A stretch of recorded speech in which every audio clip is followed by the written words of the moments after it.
E aí pessoal, tudo bom? A gente vai dar continuidade hoje às nossas aulas de montagem e manutenção de computadores, tá? Vamos lá. Então, na aula passada a gente estudou como fazer a gravação do sistema operacional em uma mídia externa, tá? Seja ela um DVD, seja ela um pendrive, ok? Então, fizemos a gravação do sistema Windows, né? E também do sistema Linux. Não viu como fazer isso, não assistiu a aula, clica no card aí em cima e volta para ver, tá? Não pulei aulas. Então, com relação a esse conteúdo que a gente viu, surgiu uma dúvida, tá lá no linkzinho de dúvida. Não esqueçam, qualquer dúvida, clica no link que tem aí na descrição e faz a sua pergunta, ok? Então, uma pessoa perguntou o seguinte, com relação ao sistema operacional que a gente grava em um HD externo, mas pode ser também pendrive, pode ser um DVD, ok? Se eu salvar um sistema operacional e colocá-lo em um notebook, ou seja, depois que eu fizer a gravação dele em uma mídia externa, se eu fizer a formatação, ok? Quando eu for realizar outra formatação, precisarei ter outro sistema operacional ou o que eu utilizei antes ainda serve? E a resposta é sim, ok? Você pode gravar um sistema operacional em um pendrive e sempre reutilizá-lo, beleza? Então, quando você grava o seu sistema operacional dentro de uma mídia externa, como um pendrive, por exemplo, no momento que você usa ele para fazer uma formatação, esse sistema que está lá no seu pendrive, na sua mídia externa, ele não é perdido, ok? Você pode, inclusive, comprar, eu até citei isso na aula passada, você pode comprar vários pendrives ou vários CDs e já deixar eles prontos, tá? Já deixar o sistema operacional Linux gravado, o Windows 7 gravado, o Windows 10 gravado, para que sempre que você precisar formatar um computador, você não precisar refazer essa mídia externa, tá bom? Então, isso é uma opção. Eu, inclusive, fazia muito isso, quando eu trabalhava com essa parte. No tempo eu usava DVD, né? Então eu tinha lá meu porta-DVD com todos os sistemas operacionais que eu poderia vir a utilizar, beleza? Então essa é uma opção. Então na aula de hoje a gente vai compreender a diferença de um sistema operacional de 32 e 64 bits, tá? O que vem a ser a arquitetura 64 bits e 32 bits. A gente viu isso na aula passada quando a gente foi fazer a instalação do sistema operacional Windows 10. Vocês podem olhar aqui pela imagem que nós temos aqui, né? Nós temos que escolher a arquitetura, certo? Essa arquitetura se refere ao nosso processador. E aí o sistema operacional, ele funciona com base em processadores de 64 bits, que a gente também pode encontrar como x64, e 32 bits, que a gente também encontra como x86, ok? E aí, como eu já falei, né? Esse termo, computador 32 ou 64 bits, ele diz respeito à arquitetura do processador, ok? Então, o nosso processador ele funciona com base em 64 bits e 32 bits. Então, gente, não esqueçam, tá aqui um bit. Esse bits aqui, ó. A gente viu isso na aula de informática básica, né? Lá no início do curso. Que um bit, ou seja, um B, né? A gente representa pelo B minúsculo, bit. Ele é a mesma coisa que ou 0 ou 1, certo? Então, um bit é um 0 ou um 1, né? Que são esses impulsos elétricos que vão, vamos dizer assim, caminhando entre os barramentos do meu computador, entre os circuitos lá da minha placa-mãe e de todos os componentes, ok? E aí, para a gente tentar entender como funciona essa arquitetura de 32 e 64 bits, vamos tentar fazer uma analogia com a situação do mundo real, ok? Vamos imaginar, certo? Que eu tenho aqui 64 tijolos. E eu preciso transportar esses tijolos para essa residência aqui, certo? Então, para isso, eu vou ter 32 trabalhadores, ok? Sendo que cada trabalhador ele só pode levar um tijolo por vez. Sabendo disso, sabendo que eu vou ter 32 trabalhadores para levarem 64 tijolos, isso quer dizer o quê? Que eles vão precisar fazer 2 viagens, né? Na primeira vez eles vão levar, cada um levando um, né? Eles vão levar 32, depois eles vão precisar retornar e levar outros 32, ok? Então, imagina agora uma situação diferente. Ao invés de 32 trabalhadores, eu vou ter 64, ok? Então, agora eu só vou precisar fazer uma viagem, né? Para levar todos esses tijolos até essa residência, porque cada trabalhador vai levar um, ok? Então, isso eu posso dizer que esse processo ele vai ser mais rápido, ok? Então agora vamos substituir, né, essas peças. Vamos dizer que nossos tijolos eles na verdade são bits, ok? Sequências de zeros e uns. Nossos trabalhadores na verdade são os circuitos do meu computador, certo? E a nossa casa nada mais vai ser do que meus componentes, né? O meu processador, minha memória RAM, enfim. Sistemas, né, com arquitetura 32 bits, computadores com arquitetura 32 bits, eles só conseguem fazer a transferência de 32 bits por vez, ok? Então isso quer dizer que as informações que vão ser passadas por dentro dos meus circuitos vão ter uma quantidade limitada de bits, né? Ou seja, 32. Já quando o meu computador possui uma arquitetura de 64 bits, ele vai poder enviar essas informações por 64 vias, vamos dizer assim, 64 bits por vez. Então, isso aí não quer dizer que o meu processador ele possua uma capacidade de processamento maior.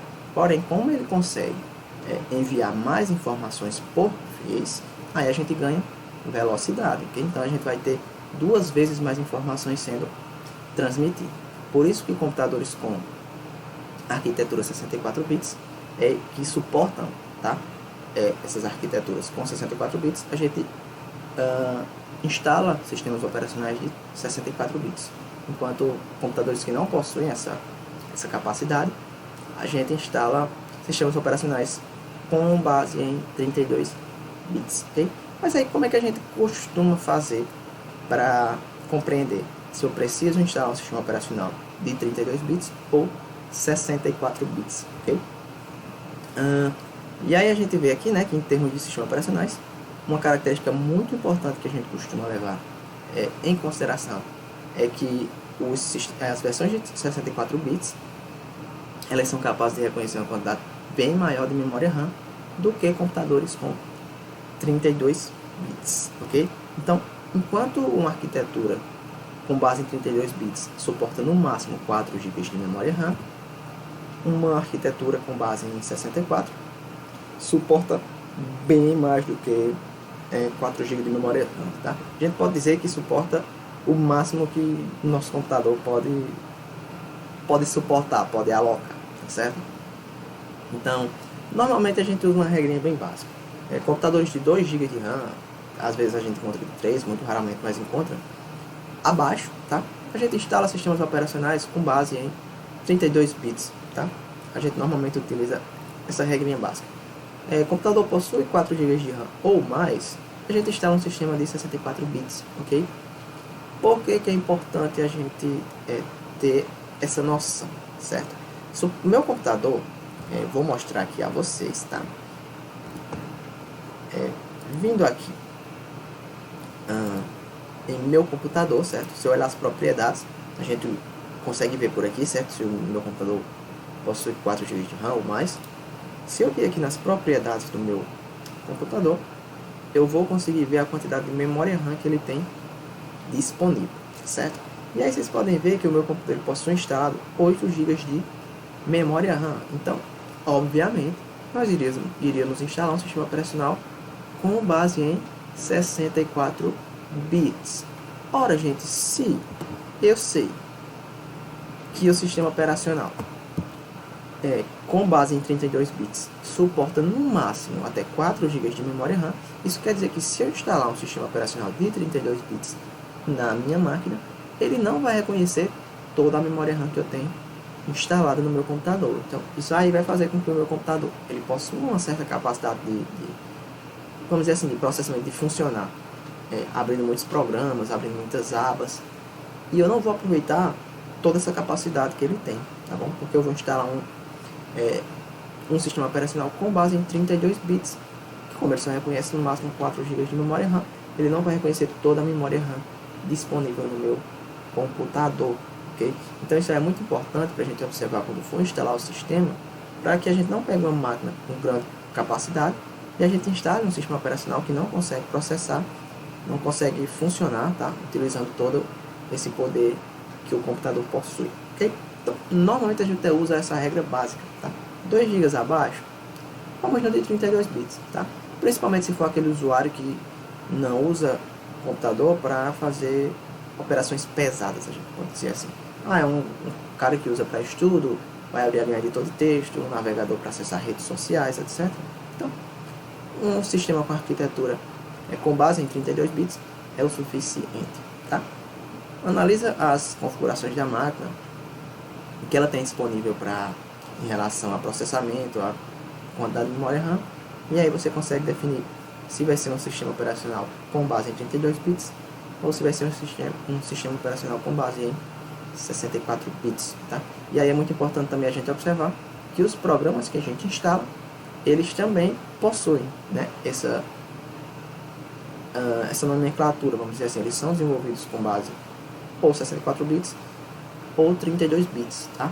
Muitos estão abandonando, vamos dizer assim, sistemas com base em 32 bits e sendo desenvolvidos apenas para sistemas com base em 64 bits, ok? Isso porque é normal, certo? A tecnologia evolui e os computadores mais antigos vão ficando um pouco obsoletos e a gente tem que usar versões antigas dos programas. As versões mais novas, alguns desenvolvedores já não estão mais desenvolvendo para sistemas com base em 32 bits, ok?